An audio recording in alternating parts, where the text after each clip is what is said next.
বিসমিল্লাহ,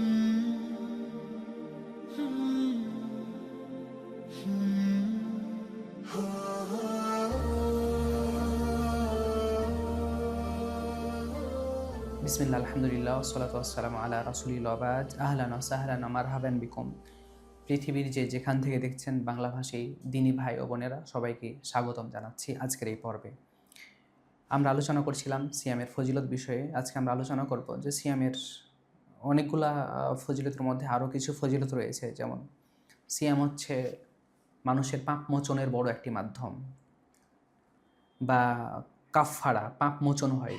অনেক সময় কোনো জিনিস না হলে এটা দিয়ে পূর্ণ হয়ে যায়। যেমনটা নবী করিম আল্লাহ তাআলা বলছেন যে যে ব্যক্তি ওমরা এবং হজ করার নিয়ত করেছে বা করেছে, কিন্তু সে তার সাথে কুরবানির পশু নিয়ে আসেনি, আল্লাহ তাআলা বলছেন ফামান লাম ইয়াজিদ, যদি সে পশু না পায়, কোরবানির পশু না পায়, তাহলে কি করবে? ফাসিয়ামু সালাসাতি আইয়ামিন ফিল হাজ্জি, হজের মধ্যে 3টি সিয়াম পালন করবে, আর হজ থেকে ফিরে গিয়ে দেশে গিয়ে 7টি সিয়াম পালন করবে। তাহলে এই 10টি সিয়াম কি করবে? তার যে কোরবানির পশু নিয়ে আসতে পারেনি সেটার ক্ষতিপূরণ হয়ে যাবে। সুবহানাল্লাহ। এরপরে আসি যে আরেকটি কাফফারা হচ্ছে সিয়াম, যে কেউ যদি কাউকে হত্যা করে ভুলক্রমে, তাহলে এর জন্য কি করতে হবে? কেউ যদি 2 মাস ধারাবাহিকভাবে সিয়াম পালন করে, তাহলে সেটা তার মিটিয়ে দিবেন। সুবহানাল্লাহ। এরপরে যদি আমরা বলি যে মানুষ যে কসম করে কোনো কিছু কাজ করার, যে আমি এটা অবশ্যই করব, এই কাজটা যদি পরবর্তীতে সে না করতে পারে, তাহলে তারও জন্য হচ্ছে সে 3টি সিয়াম পালন করলেই এই কসমের কাফফারা হয়ে যাবে। এরপরে আসি আমরা সিয়ামের কিছু উপকারিতা। কি কি উপকারিতা? আসিয়াম ওয়াসিলাতু ইলা তাকওয়া, সিয়াম হচ্ছে তাকওয়ার বড় মাধ্যম। আল্লাহ তাআলা বলছেন ইয়া আইয়ুহাল্লাযীনা আমানু কুতিবা আলাইকুমুস সিয়াম কামা কুতিবা আলাল্লাযীনা মিন ক্বাবলিকুম লাআল্লাকুম তাত্তাকুন। সিয়ামের মূল উদ্দেশ্য হচ্ছে যাতে করে আমরা তাকওয়া অর্জন করতে পারি। তাহলে তাকওয়া অর্জন করার বড় একটি মাধ্যম হচ্ছে রোজা বা সিয়াম।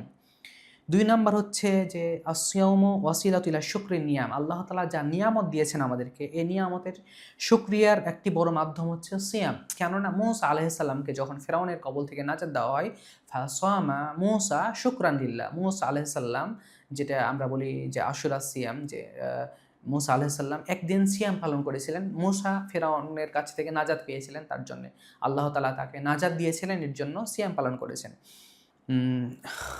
আস-সাওমু বিহি ইয়ারিফুল আল-গানিয়্যু কদরা নিআমিল্লাহি আলাইহি ওয়া কদ হুরিমাহা কাসীর, যে একজন ধনী ব্যক্তি বুঝতে পারে যে আল্লাহ তাআলা তাকে কত নিয়ামত দিয়েছে, আর যে ব্যক্তিকে নিয়ামত দেয়নি আল্লাহ তাআলা, সে কত অসহায়, দুঃখ কষ্টে সে তার জীবন যাপন করে। এটা একটা ধনী ব্যক্তি যাকে আল্লাহ তাআলা নিয়ামত দিয়েছেন, সে উপলব্ধি করার তার একটা বড় মাধ্যম। 4 নাম্বার যদি বলি যে মিসকিনদের প্রতি দয়া করা এবং অনুগ্রহ করার একটা বড় মাধ্যম, যে সে বুঝতে পারে যে একজন মিসকিন, একজন অসহায় ব্যক্তি না খেয়ে কত সে কষ্ট পায়, কত সে কষ্টে জীবনযাপন করে, সেটা সে বুঝতে পারে। সিয়ামের আরও যদি আমরা বলি যে সিয়াম এমন একটা ইবাদত যেখানের মধ্যে সবর, ধৈর্য হচ্ছে 3 প্রকার। এর তো 3টা ধৈর্যই পাওয়া যায় সিয়ামের মধ্যে। এক হচ্ছে আল্লাহ তাআলার আদেশ মানার ক্ষেত্রে সিয়াম, যে আল্লাহ যা ফরজ করেছেন আমাদেরকে, একটা মাস না খেয়ে আমরা আল্লাহ তাআলার অনুসরণ করব, ব্যাস একটা। 2 নাম্বার হচ্ছে যে আল্লাহ তাআলা যা হারাম করে দিয়েছেন তা থেকে বেঁচে থাকা, মানে সেটা থেকে বেঁচে থাকা। যে এটা হচ্ছে একটা সবর। যেমন আমরা দিনের মধ্যে স্বামী স্ত্রী মেলামেশা করতে পারি না, খাবার খেতে পারি না, পানি পান করতে পারি না, এটা আল্লাহ তাআলা হারাম, এখানে আমরা ধৈর্য ধারণ করি। আর একটা হচ্ছে আসিয়ামু আসবরু আলা আকদারিল্লাহ, আল্লাহ তাআলা যা আমাদের কপালে বা আমাদের ভাগ্যে যা লিখে রেখেছেন, সেটার প্রতি আমরা খুশি থাকব, যে আল্লাহ তাআলা আমাদের উপরে সিয়াম 1 মাস ফরজ করেছেন, আল্লাহ তাআলা যা করেছেন সেটা আমাদের জন্য কল্যাণ, এটা আমাদের ভাগ্যে যা লিখেছেন আল্লাহ তাআলা, এটার উপরে আমরা সন্তুষ্টি থাকব। ঠিক এই সিয়ামের মধ্যেই ধৈর্যের 3টি প্রকারই পাওয়া যায়। আল্লাহ সুবহানাহু ওয়া তাআলা আমাদেরকে সিয়ামের উপকারিতা, যে বিষয়গুলো আলোচনা করা হলো, আল্লাহ আমাদেরকে এগুলা জেনে বুঝে বাস্তব জীবনে প্রয়োগ করার তৌফিক দান করুন, আমিন। আসসালামু আলাইকুম ওয়া রাহমাতুল্লাহি ওয়া বারাকাতুহু।